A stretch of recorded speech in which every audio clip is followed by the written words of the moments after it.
100% ഒരു രീതിയിലുള്ള വിഷമമോ പരിഭ്രമമോ ഉണ്ടായിട്ടില്ല. തീർച്ചയായിട്ടും ആ അവസരത്തിൽ അദ്ദേഹം അങ്ങനെ ചെയ്തിട്ടുണ്ടെങ്കിൽ അദ്ദേഹം അനുഭവിച്ചുകൊണ്ടിരുന്ന എന്തെങ്കിലും രീതിയിലുള്ള ഒരു പിരിമുറുക്കത്തിലായിരിക്കണം. അല്ലാതെ എനിക്ക് അതിന്റെ അകത്ത് ഒരു ബുദ്ധിമുട്ടും ഫീൽ ചെയ്തിട്ടില്ല. എന്റെ റിയാക്ഷനിൽ നിന്നും നിങ്ങൾക്ക് എല്ലാവർക്കും അറിയാം. ഞാൻ അത് കൊടുത്ത് അദ്ദേഹം ജയരാജ് സാറിനെ വിളിക്കുന്ന സമയത്ത് ഞാൻ അവിടെ നിന്ന് മാറി നിൽക്കുകയും ചെയ്തു. കാര്യം എനിക്ക് അവിടെ ചെയ്യാനുള്ള കാര്യം ഞാൻ ചെയ്ത് കഴിഞ്ഞിരുന്നു. പിന്നെ ഞാൻ അവിടെ നിൽക്കുന്നതിൽ കാര്യമില്ല. അപ്പൊ ഞാൻ അങ്ങോട്ട് മാറിയിരിക്കുകയും ചെയ്തതാണ്. അത് ഇന്നലെ ഉച്ചയ്ക്കാണ്, എനിക്ക് നല്ല പനിയായിരുന്നു മിനിക്കാന്ന് പോയാൽ. അപ്പൊ ഇന്നലെ ഉച്ചയ്ക്കാണ് ഞാനിത് ഓൺലൈനിൽ ശ്രദ്ധിച്ചതും ഇതിന് എന്ത് മറുപടി പറയണം എന്നുള്ളത് ഒരു കൺഫ്യൂഷനിലുമായിരുന്നു ഞാൻ ഉണ്ടായിരുന്നത്. കാര്യം ഞാൻ പറയുന്ന ഒരു മറുപടി ഇത് വേറൊരു രീതിയിലേക്കോ അല്ലെങ്കിൽ വേറൊരു തലത്തിലേക്കോ ഒന്നും പോകാൻ പാടില്ല. കാര്യം ഇത് റിലീജിയസ് ആയ രീതിയിൽ വരെ ഇത് ഡിസ്കസ് ചെയ്യപ്പെടുന്ന ഒരു അവസ്ഥയിലേക്ക് എത്തി. അങ്ങനെ ഒന്നുമില്ല. അതൊരു മൊമെന്റിൽ അദ്ദേഹത്തിനുണ്ടായ ഒരു തോന്നൽ അല്ലെങ്കിൽ ഒരു മിസ്അണ്ടർസ്റ്റാൻഡിംഗ് ആണത്. ഞാൻ ഇന്ന് രാവിലെയാണ് അദ്ദേഹവുമായിട്ട് ഫോണിൽ സംസാരിച്ചത്. അദ്ദേഹം സംസാരിക്കുമ്പോൾ ശബ്ദം ഇടറുന്നുണ്ടായിരുന്നു. അതെനിക്ക് ഒരുപാട് വിഷമമുണ്ടായി. എന്നോട് ഒരിക്കലും അദ്ദേഹത്തിന്റെ ഒരു പ്രായം വെച്ചോ സീനിയോറിറ്റി വെച്ചോ അദ്ദേഹം എന്നോട് മാപ്പ് പറയുന്ന ഒരു അവസ്ഥ വരെ കൊണ്ട് എത്തിച്ചു. അദ്ദേഹം എന്നോട് അങ്ങനെയാണ് സംസാരിച്ചത്. അപ്പൊ അതിലൊക്കെ എനിക്ക് ഒരുപാട് വിഷമമുണ്ട്. അപ്പം ഞാൻ വീണ്ടും പറയുന്നു, എനിക്ക് സപ്പോർട്ട് തന്നതിൽ എനിക്ക് ഭയങ്കര ട്രെമൻഡസ് ആയ അല്ലെങ്കിൽ ഒരു ഒത്തിരി സന്തോഷവും അഭിമാനവും തോന്നിയൊരു ദിവസമായിരുന്നു ഇന്നലെ. എന്നെ ലോകത്തുള്ള എല്ലാ മലയാളികളും അവരെ കൊണ്ട് പറ്റുന്ന രീതിയിൽ എന്നെ സപ്പോർട്ട് ചെയ്യുന്നത് സോഷ്യൽ മീഡിയ ത്രൂവും ന്യൂസ് ചാനൽസ് ത്രൂവും അതിന്റെ ഡിസ്കഷൻസും എല്ലാം ഞാൻ കണ്ടു. അതിലൊക്കെ എനിക്ക് ഒരുപാട് സന്തോഷമുണ്ട്. എന്നെ ആളുകൾ ഇത്രയും ഇഷ്ടപ്പെടുന്നു.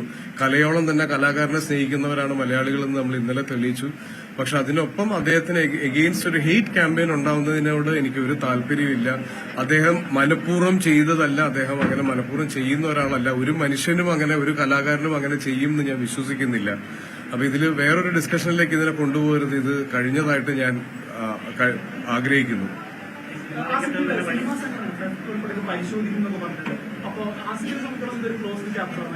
തീർച്ചയായിട്ടും ഞാനിത് എന്റെ ഒരു ഓപ്പൺ ചാപ്റ്റർ പോലും അല്ല ഇത്. ഞാനിത് അന്ന് ആ ജയരാജ് സാറ് വന്ന് അദ്ദേഹത്തിന് മൊമെന്റം കൊടുക്കുന്ന സമയത്ത് തന്നെ എന്റെ റോൾ അവിടെ കഴിഞ്ഞതാണ്. ഞാൻ ഇതിനെപ്പറ്റി വേറെ ഒരു രീതിയിൽ ഒരു ബോധറേഷൻ എനിക്ക് ഇന്നലെ ഉണ്ടാവുകയോ വേറൊരു സംസാരം ഉണ്ടാവുക ഒന്നും ചെയ്തില്ല. ഇന്നലെ ഉച്ചയ്ക്ക് ഇതിനെപ്പറ്റി ഇത്രയും വലിയൊരു സംസാരത്തിലേക്ക് ഇത് പോയി എന്ന് ഞാൻ ഇന്നലെ ഉച്ചയ്ക്ക് അറിയുമ്പോഴാണ് ഇതിനൊരു മറുപടി പറയണമെന്നുണ്ടായിരുന്നു. പക്ഷെ ഞാൻ പറയുന്ന മറുപടി വളരെ കാര്യം ഒരുപാട് പേർ എന്നെ സപ്പോർട്ട് ചെയ്ത് മുന്നോട്ട് വരുന്നുണ്ട്. അപ്പം അവർക്കും അദ്ദേഹത്തിനും വിഷമമാവാത്ത രീതിയിലായിരിക്കണം ഞാൻ ഇതിന്റെ ഒരു മറുപടി പറയേണ്ടതെന്ന് എനിക്ക് തോന്നി. അതാണ് ഞാൻ ഇത്രയും ലേറ്റ് ആയത്. ഇന്നിപ്പോ ഇവിടെ ആൽബർട്ട്സ് കോളേജിൽ ഒരു ഇവന്റ് ഉണ്ടായിരുന്നു. നേരത്തെ ഞാൻ കമ്മിറ്റ് ചെയ്തൊരു ഇവന്റ് ആണ്. അപ്പൊ എന്തായാലും നിങ്ങൾ എല്ലാവരും വരുന്നുണ്ടായിരുന്നു, എനിക്കറിയാമായിരുന്നു. അപ്പൊ അതാണ് ഞാൻ ഇവിടെ ഇന്ന് ഈ ഒരു അവസരത്തിൽ പറയാമെന്ന് തീരുമാനിച്ചത്. അത് ആസിഫിനെ പോലെ ഒരു ജൂനിയർ ആർട്ടിസ്റ്റ് വാങ്ങാനുള്ള എന്തോ കുറവുകൊണ്ട് അദ്ദേഹം അങ്ങനെ പ്രകടിപ്പിച്ചു. ഇത് മാത്രമല്ല ഇന്നലെ അദ്ദേഹത്തിന്റെ പ്രതികരണം അത് ആ സന്ദർഭത്തിലും ഉചിതമായ പ്രതികരണമല്ല, വിശദീകരണമല്ല വന്നത്. അതുകൊണ്ട് ഒരു സ്വാഭാവികം ബോധപൂർവമായ ഒരു നടപടിയാണ് അദ്ദേഹത്തിന്റെ ഭാഗത്ത് നിന്ന് വന്നത് എന്നുള്ള അതിൽ പൊതുവിലയിരുത്തുന്നത്. എതിരെ നിൽക്കുന്നവന്റെ മനസ്സൊന്ന് അറിയാൻ ശ്രമിച്ചാൽ തീരുന്ന പ്രശ്നങ്ങളല്ലേ ഉള്ളൂ. അത് കുഴപ്പമില്ല. അദ്ദേഹത്തിന് ആ മൊമെന്റിൽ ഉണ്ടായ എന്തോ ഒരു ടെൻഷൻ ആയിരിക്കണം. അത് എനിക്ക് ഒരു തരത്തിലും ഹേർട്ട് ചെയ്തില്ലെന്ന് പറഞ്ഞാൽ ഞാൻ അദ്ദേഹത്തിന്റെ ആ മൊമെന്റോ കൊടുക്കാൻ എന്നെ വിളിച്ചു. ഞാൻ ആ മൊമെന്റോ കൊടുത്തു. പക്ഷെ അദ്ദേഹം ജയരാജ് സാറാണ് ആ സിനിമയുടെ സംവിധായകൻ. ജയരാജ് സാർ സ്റ്റേജിൽ കയറിയ സമയത്ത് കൂടെ കയറാൻ പറ്റാത്തതിന്റെ ഒരു വിഷമം ഉണ്ടായിരുന്നു. അപ്പൊ ജയരാജ് സാറിന്റെ കയ്യിൽ നിന്നാണ് അത് മേടിക്കാൻ അദ്ദേഹം പ്രിഫർ ചെയ്യുന്നതെന്ന് മനസ്സിലായതുകൊണ്ടാണ് ഞാൻ ബാക്കിലേക്ക് നിന്നത്. അല്ലാതെ എനിക്ക് അതിന്റെ ഒരു രീതിയിലുള്ള വിഷമം ഉണ്ടായിരുന്നു. കാണുമ്പോഴേ താങ്കളുടെ മുഖത്തേക്ക് നോക്കുന്നില്ല, താങ്കൾ തരാൻ പോകുമ്പോൾ അദ്ദേഹം ഒരു വലിയ താല്പര്യമില്ലാത്ത രീതിയിൽ മാറുന്നു. അങ്ങനെ ഒരു എന്തോ ഒരു താല്പര്യക്കാർ അദ്ദേഹത്തിന്റെ ബോഡി ലാംഗ്വേജ് വളരെ ക്ലിയർ ആയിരുന്നു. അപ്പൊ സ്വാഭാവികമായും അത്തരം വിമർശനം ഉയർന്നു വരുമ്പോൾ തെറ്റ് പറയുമ്പോൾ കുറ്റം പറയാനും അറിയും.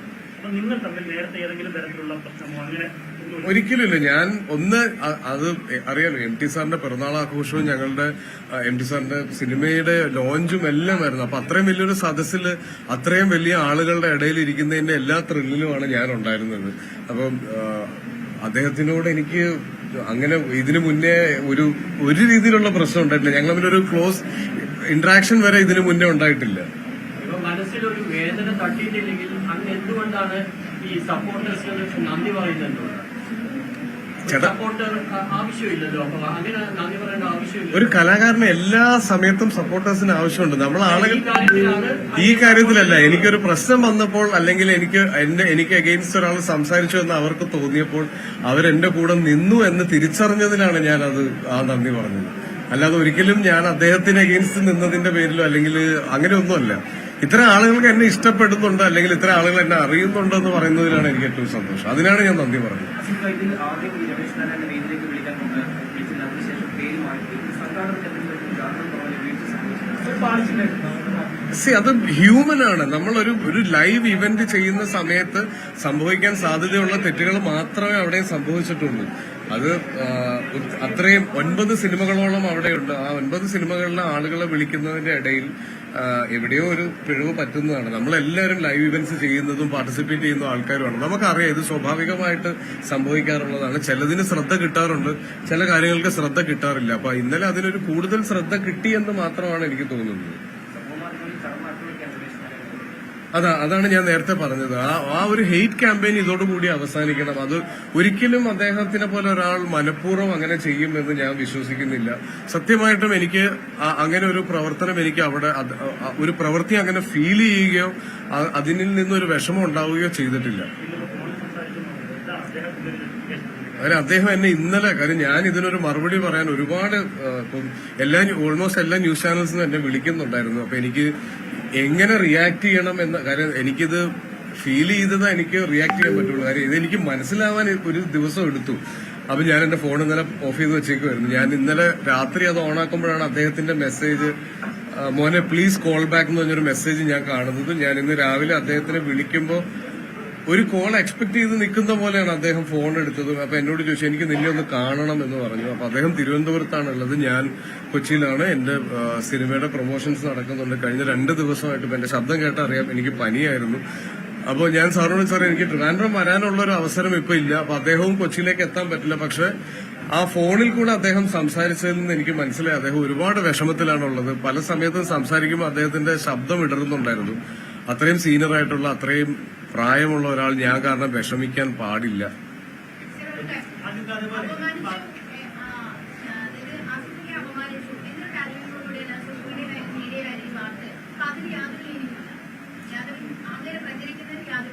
ഇല്ല, എന്നെ ഒരു രീതിയിൽ അദ്ദേഹം അപമാനിച്ചതായിട്ട് എനിക്ക് ഫീൽ ചെയ്തിട്ടില്ല. പക്ഷെ ഞാൻ അതിൽ കൂടുതൽ ഡിസർവ് ചെയ്യുന്നുണ്ടെന്ന് തോന്നിയ ആളുകൾക്കായിരിക്കാം അതെനിക്കൊരു അപമാനമായിട്ട് ഫീൽ ചെയ്തു.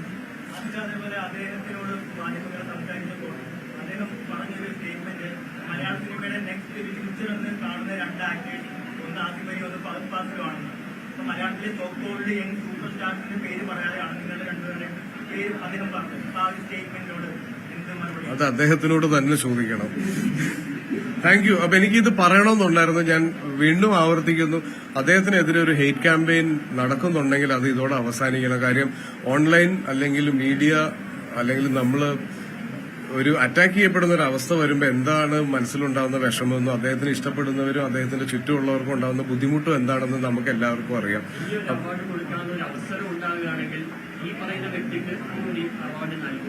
അത് വലിയൊരു അഭിമാനമായിട്ട് തന്നെ ഞാൻ കാണും. Thank you.